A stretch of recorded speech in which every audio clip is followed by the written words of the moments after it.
Hello, listeners. It's Kira Wackett. Welcome to another solo episode of the Untethering Shame podcast.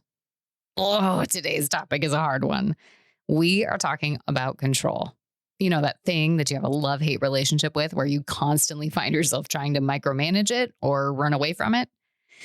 Well, guess what? Today, we're not running. We're not trying to control it. We're going to come into this discomfort together and explore control through a lens of radical acceptance, or the ability to identify and let go of the things outside of our control and anchor ourselves on the things that we can.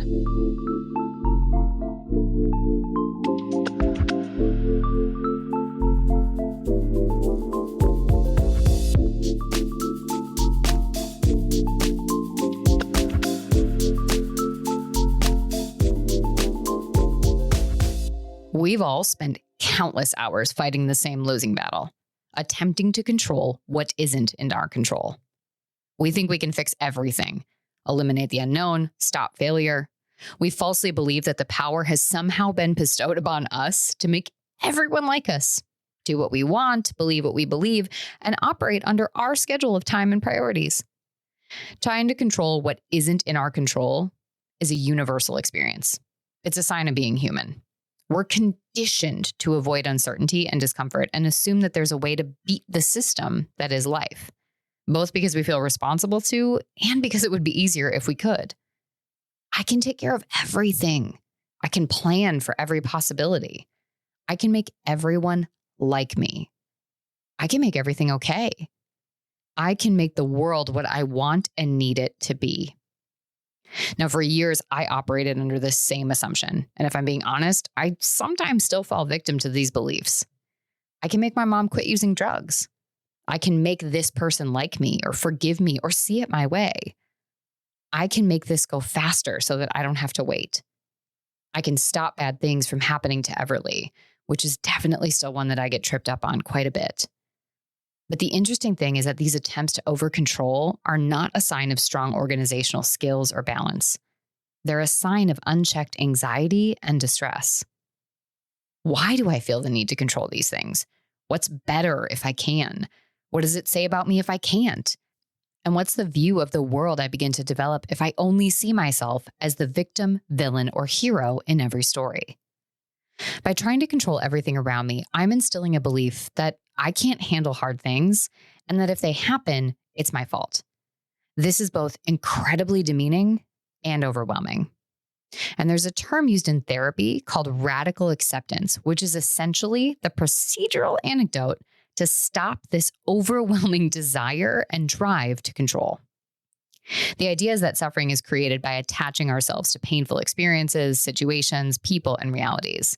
They could be in our past or a part of our present, or honestly, like in my case with the fear of something happening to Everly, a projection into the future. Radical acceptance is about learning to experience or prepare for these realities while accepting what's out of our control with regards to them. Now, these thoughts and experiences are, of course, scary and painful. Radical acceptance isn't about pretending they aren't or saying to ignore them.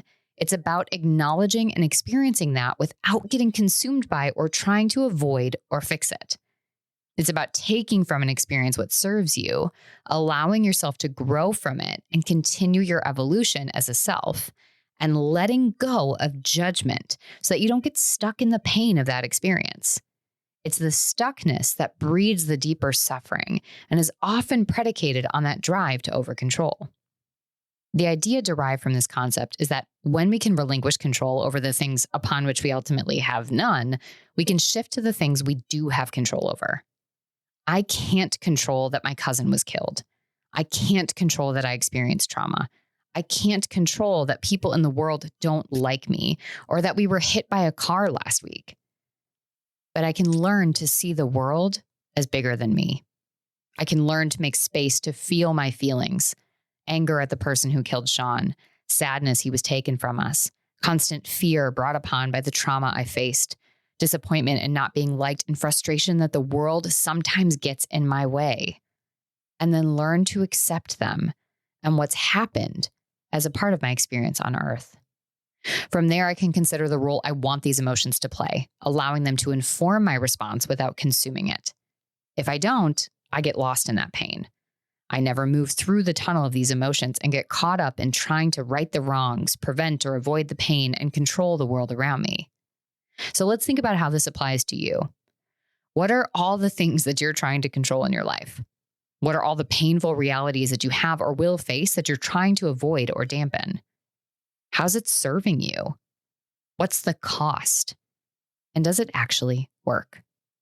Now, many of you have heard me talk about the notion of Band-Aid solutions or quick fixes and easy answers to try and make something better or go away. Now, if you've ever found yourself reading the 10 ways to stand up for yourself or the 5 ways to make self-care more accessible, you've found yourself in that Band-Aid aisle.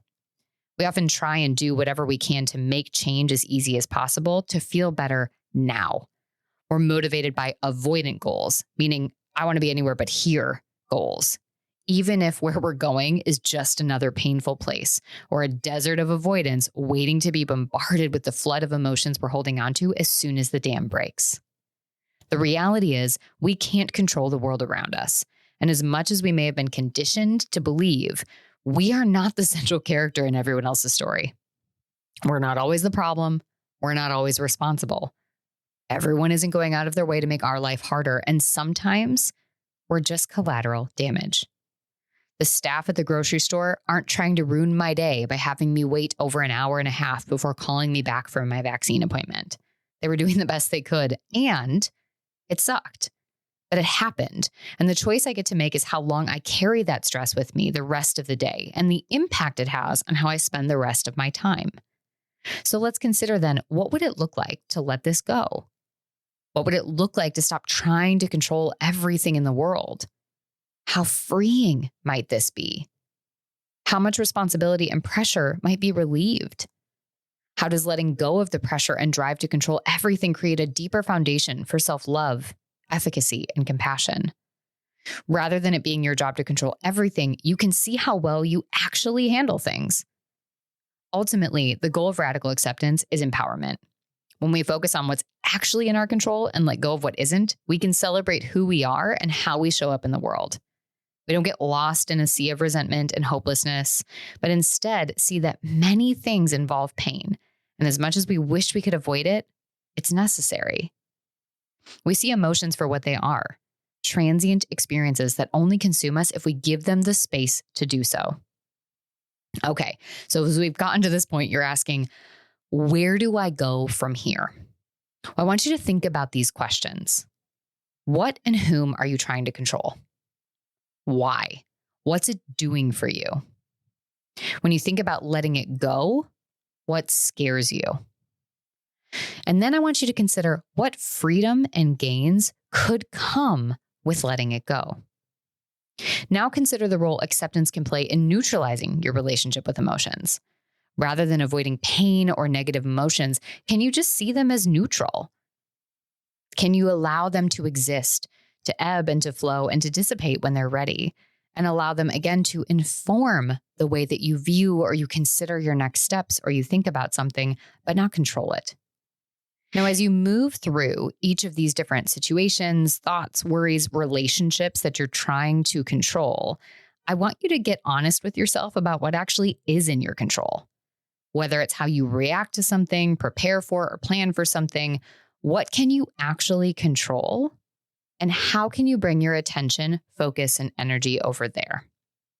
Finally, again, as you move through each of these pillars or areas where you're attempting to over control, can you come up with an action step or pivot that allows you to shift away from that anxious response, that over controlled response, to a more integrated, radical acceptance-driven response? Can you accept what's true and show up anyways? Can you be an observer and a participant rather than trying to puppeteer everyone and everything around you? Now, along the way, and as you go through some of these reflection pieces, you're going to notice that your anxiety and some other runaway emotions show up or try to consume you. That's okay. As much as we know this isn't healthy or making us happy to try to over control in these situations, our brain knows that. It's our norm. So there's going to be some resistance that shows up as we do this work. Just give those emotions some space. Maybe they need to have a pity party. Maybe they need to wallow. That's not a bad thing. That's not a failure. That's not a step backwards. That's just a step sideways so we can move through the emotional tunnel and then come back and do that deeper work. Now, make sure that you take some time to write down your next steps. We know that putting things down on paper is going to be a key way to keep yourself accountable. It also just changes the way that we engage with a goal. When it's in our head, it can be buried by so many other thoughts. When it's on paper, it's a lot harder for us to talk ourselves out of or to walk away from something. As you do this work, remember, it's one step at a time. If you're looking for more resources, you're ready to take the next step as you've started to do some of this reflection, check out the show notes. And I've got a few links to different pieces of information that can be really helpful as you start to deepen this journey. Thank you so much for being here with me today. Letting go of the belief that we can and should control the world is a tough place to be. And I'm excited about the idea of all of us doing this work together to create a safer and more vulnerable space wherein we don't always have to feel like we need to be in control to be okay. It's time we let those stories go. And again, I'm with you in this process. As far as I might be in my own shame resilience journey, I've got stories every day that I've got to work on hanging up, letting go, or throwing out.